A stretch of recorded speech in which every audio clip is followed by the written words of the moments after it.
Hola, ¿cómo están?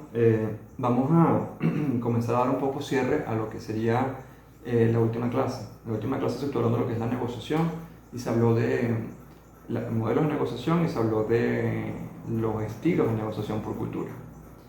De nuevo, cuando hablamos de negociación, estos conceptos básicamente cambian y se adaptan a lo que cada autor desarrolle según sus investigaciones, ¿no? Ivan, por ejemplo, habla de que las negociaciones están impulsadas normalmente por lo que es la lógica, procesos lógicos, procesos de poder. Esto es algo que vamos a hacer bastante énfasis nosotros en la clase. Lo que tiene que ver con la transacción, el intercambio, la emoción o el bien, eh, por un planteamiento de alguna manera efectivo para lo que se refiere a la resolución de conflictos o de problemas.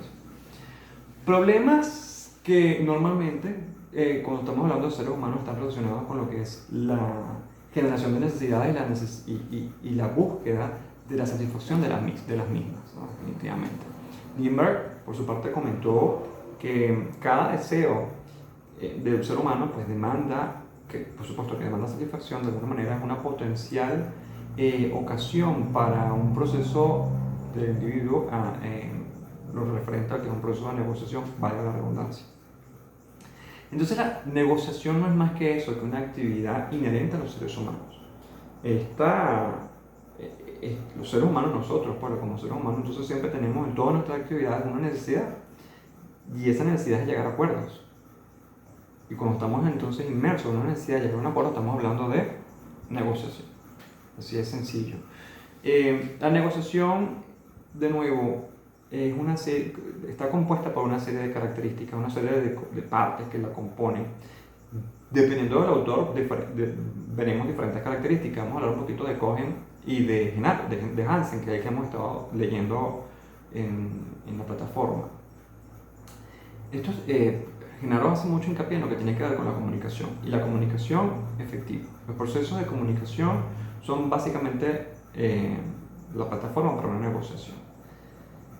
La comunicación entonces es una especie o aporta, mejor dicho, lo que es el contexto lingüístico y social en el que se hace posible la construcción y consenso de los hechos y de las reglas, ¿no?, que se fijan en los procesos de negociación. O sea, la comunicación, si lo vemos desde ese punto de vista, es una especie de vía para que los negociadores de alguna manera se influyan mutuamente y pongan en práctica todos los procesos y todas sus competencias persuasivas. Entonces la comunicación, vuelvo y repito, es una especie de vía, es una especie de medio que de alguna manera permite o brinda la posibilidad de que los negociadores se comuniquen, valga la redundancia, lleguen a posibles acuerdos. Implica que, pues, por ejemplo, implica la persuasión, pero esto es importante aclararlo porque es la actividad persuasiva, no la manipuladora, que es la persuasiva cinética, como lo hemos estudiado, o la coercitiva tampoco. De alguna manera tiende a resolver diferencias, como bien se ha estado comentando. Es el denominador común en cualquier negociación, ¿no? Entonces la existencia de estas necesidades y la satisfacción de las mismas va a pasar por procesos de comunicación de los seres que las tengan. Y en este marco de ideas, pues por supuesto va a estar enfocado a lo que es un resultado. Entonces está girando un poco, ¿ok? Va por supuesto de alguna manera a incidir en relaciones personales, porque es que al final del día las necesidades tienen una relación con lo que son, o tienen una importante relevancia para lo que es la persona y por supuesto el ambiente en el que se está desarrollando, pues el ambiente laboral, tal vez.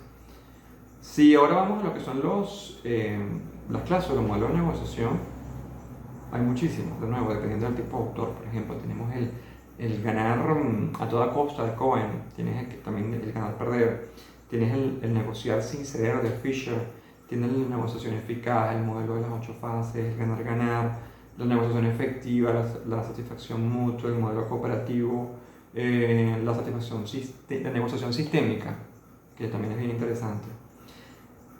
Hemos estado discutiendo en clase lo que es la negociación asistida, y lo vamos a discutir un poco más adelante porque es esa negociación donde las partes involucradas pueden tener un tercero que de alguna manera es imparcial, y eso le conocemos como mediador.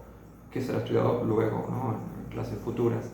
Tenemos la negociación colaborativa, tenemos la negociación competitiva, que también se estuvo discutiendo, es ese ganar a cualquier precio. Tenemos la negociación de fuerza. Esta es bien importante, bien interesante, porque es lo que hemos estado leyendo un poco, ¿no? La negociación de fuerza se basa en lo que es el estudio del poder y cómo el poder puede, y cómo la persona o el grupo de personas que tiene poder puede influenciar en otras, en lo que se refiere en el grupo, en el proceso de negociación. Y aquí nos regresamos a autores que hemos estado leyendo, como Weber y a Maquiavelo. Se les recomiendo que por favor regresen y lean un poco lo que se dijo al respecto. Existe la negociación distributiva, la negociación colectiva, la negociación internacional. Esta es interesante porque es esa comunicación que existe en aras de llegar a acuerdos entre diferentes países, por supuesto, acuerdos que satisfagan necesidades propias de dicho país, ¿no? Muchas veces pensamos, bueno, pero es que el país fulanito de tal está haciendo las cosas mal en base a lo que yo pienso, lo que yo creo, lo que yo espero como ser humano. Resulta ser que ese país lo que está velando por satisfacer necesidades o intereses propios de ese país, ¿no? Y de los habitantes del mismo. Que esto es bien interesante y lo vamos a ver un poco más adelante. Entonces los modelos, tenemos dos modelos que hemos estado revisando, el de Nuremberg y el de la escuela de Harvard. El de Nuremberg tiene mucho que ver con eso, con cuando la comunicación es efectiva, que todas las partes salgan ganando. Al final del día todos los modelos buscan eso, muy distintamente a lo que podamos creer. Básicamente la idea es permitir o alcanzar esa opción, esa posibilidad de que todas las partes ganen. Pero Nuremberg nos aclara que para que esto sea posible tenemos que pensar en objetivos a largo plazo, ¿no? Cuando es a corto plazo muy difícilmente se da. El modelo básicamente radica en esa necesidad de comprender entonces todo lo que está relacionado con los procesos colaborativos, cooperativos, los hábitos de las personas, los instintos de las personas, la inteligencia de las personas, la personalidad. Perdón, esto es bien interesante. Porque cuando hablamos de personalidad tenemos que ubicarnos que hay varias facetas, ¿no? Está lo que la persona es, lo que la persona quiere aparentar o aparenta ser y lo que la persona cree ser, ¿no? Entonces, tres elementos hay que tenerlos siempre en cuenta. Por supuesto, también hay que, en base a ello, asegurar objetivos. Básicamente eso es lo que dice el modelo, ¿no? Y pensar que si de alguna manera lo llevamos a corto plazo, no se va a lograr, pero si a largo plazo sí. Y esto de alguna manera tiene relación con lo que dice el modelo de negociación de la escuela de Harvard. En este modelo se persiguen los asuntos que me permitan negociar, o sea, que las negociaciones, se ajusten a intereses. ¿Cuáles intereses? De las partes involucradas. Entonces la base fundamental de este modelo es una solución que tenga principios válidos, ¿no? El método busca que los negociadores obtengan beneficios mutuos, fíjense, igual que el otro, ¿no? Al final del día que las dos partes ganen, a través en este momento de lo que es el intercambio de diferentes intereses. El éxito de la negociación en lo que se refiere a la escuela de negociación de modelos de Harvard tiene mucho que ver con la disposición de las partes a contribuir con la solución del problema. Esto es vital. Para que esto se logre tenemos que tener en consideración algunos elementos.